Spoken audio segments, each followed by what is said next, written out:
You're watching FISM News.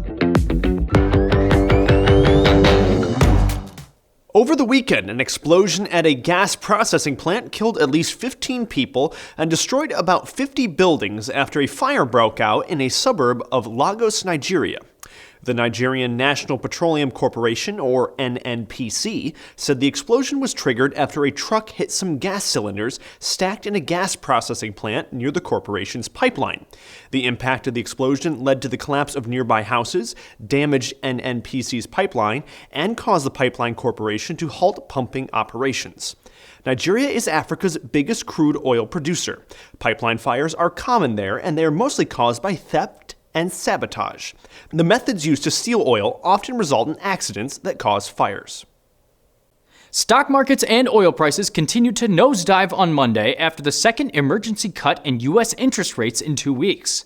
This time, rates went effectively to zero, with a target range of 0% to 0.25%. The maneuvers were aimed at cushioning the economic impact as the spread of coronavirus all but shut down more countries, but they did little to calm panicky investors worried about firms surviving a prolonged recession. European stocks plunged close to 10% in brutal trading conditions. The same conditions also sent volatility gauges surging to record highs. Futures had quickly hit their down limits overnight, but the SPDR S&P 500 Exchange Traded Fund was pointed down 10%, while shares of Bank of America Corp., JP Morgan, Goldman Sachs, and Citigroup fell between 14% and 17% in pre-market trading. Technology heavyweights such as Apple, Microsoft, and Amazon were together set to lose over $400 billion in market value. The International Olympic Committee, or IOC, does not plan on postponing the Tokyo 2020 Games. The organization said it remains fully committed to the event being staged in 4 months, despite the global spread of the coronavirus. In a statement on Tuesday, the IOC said any speculation at this moment would be counterproductive. Sports competitions have come to a halt in many parts of the world, wreaking havoc with Olympic qualifiers across 33 sports. So far, 57% of the 11,000 athletes have already secured their spot. For the remaining 43% of places, the IOC will work with the international federations to make any necessary changes to the qualification systems. The Olympic body said qualification could also be based on ranking or historical results as well.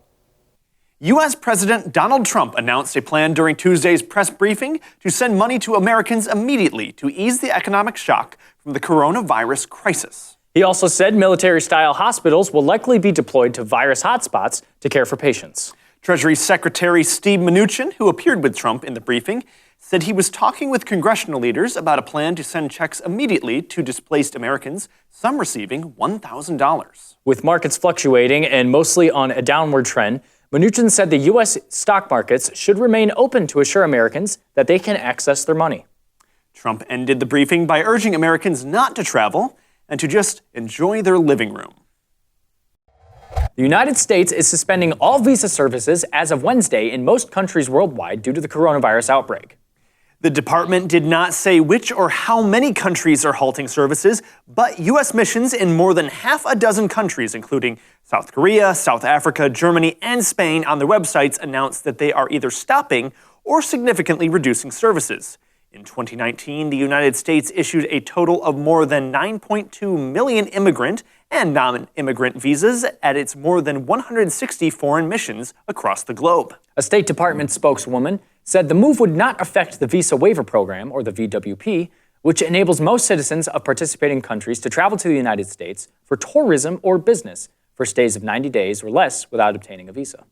The spokeswoman also said U.S. missions abroad will continue to provide emergency visa services as resources allow, and that the services to the U.S. citizens will remain available. The United States on Thursday imposed sanctions on 5 United Arab Emirates-based companies. This move comes in conjunction with the U.S. accusing these companies of having collectively purchased in 2019 hundreds of thousands of metric tons of petroleum products from Iran. The U.S. Treasury Department said in a statement that the blacklisted companies purchased the petroleum products in 2019 from the National Iranian Oil Company for delivery to the United Arab Emirates. The U.S. Maximum Pressure Campaign, instituted after President Donald Trump in 2018, unilaterally withdrew from the 2015 nuclear deal Iran struck with 6 major world powers. aiming to force Tehran to limit its nuclear, missile, and regional activities. Thursday's sanctions freeze any U.S.-held assets of the companies and generally bar Americans from doing business with them. All of this in efforts to take power away from Iran and the terrorist entities the country supports. The U.S. government is moving its tax filing day from April 15th to July 15th. Treasury Secretary Steve Mnuchin said on Friday the decision stems from the halting effects the coronavirus crisis is having on the country. In a Twitter post, Mnuchin added all taxpayers and businesses will have this additional time to file and make payments without interest and penalties. I encourage all taxpayers who may have tax refunds to file now to get your money. The Treasury Department will not extend the tax filing deadline for 2019 returns. Mnuchin also said on CNBC Thursday the federal government will give taxpayers 90 days to pay on up to $1 million in tax owed as part of its coronavirus response. General Joseph Lengyel, chief of the National Guard Bureau, expects the number of mobilized troops to double by this weekend to help U.S. states deal with the fast-spreading coronavirus outbreak. The National Guard, part of the reserve component of the U.S. Armed Forces, has already been called up in 27 states, including New York, to assist with cleaning public spaces and delivering food to homes. Lengyel said that a total of about 2,000 troops have been activated so far, and he expects that number to double by the weekend. He added, "It's a historic event, unlike any we have faced in recent years." Dealing with the coronavirus outbreak is an unusual mission for the National Guard. The entity is best known for assisting during national disasters like hurricanes and supplementing the U.S. military during times of war. India executed 4 men on Friday convicted for the gang rape and murder of a woman in New Delhi on December 16, 2012, in a case that outraged the nation with one of the world's worst records for crimes against women. The victim was dubbed Nirbhaya, the fearless one, by the Indian press, as she could not be named under law. Just after the executions, women danced, sang, and hugged the victim's mother, Asha Devi.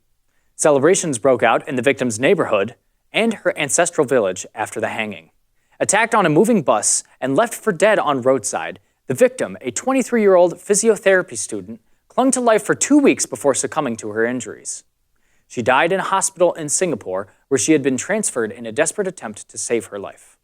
6 men were arrested for the brutal attack. One suspect, Ram Singh, was found dead in his jail cell in March 2013, having apparently taken his own life.